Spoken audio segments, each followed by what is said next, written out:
This week's Manny is an ode to iridescent flakes.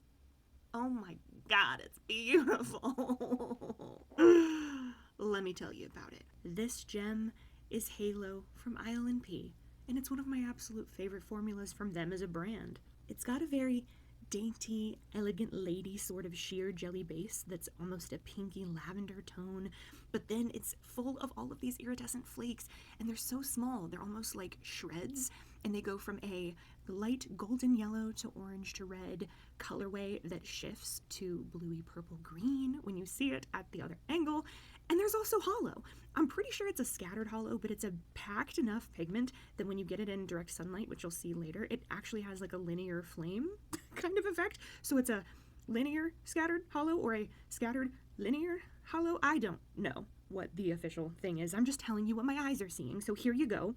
I went full performance art by dumping this out a little bit on my silicone mat, just so you could appreciate the composition of this formula, because she's friggin' stunning, okay? I love it so much. And quick FYI, I did swap out the brush for the paddle one because it's superior. I actually think shades like this are perfect as palette cleansers if you've been wearing dark, moody, highly pigmented stuff for a second and you just want this like wash of color that's light and makes you feel a little ethereal, but it's flaky and it's got hollow, so there's this like visual texture. And then also you go out into the friggin' sun and you're like, wait a second, how is that the same polish? What do you mean? That's not a linear hollow. Tell me that's not just a straight up pastel linear hollow. How does that look blue? I hold it up so that you can see the angle to the sky, and it goes from this like pink lavender to just like a light blue. I'm sorry, is that sparkling water from Holo Taco for a second? You could have fooled me.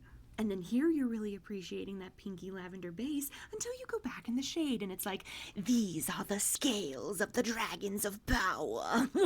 We fooled you. Silly mortal, we've been here all along. And like, are you not appreciating how gorgeous this is? Look at that warmth to cool to warmth back to cool transition. I just love an iridescent flaky, so much so that the backstage hand is also in on this action this week, okay? Take good care of yourselves, my friends. Check on your voter registration and don't forget to call your reps to yell at them regarding the horrors. Okay, bye!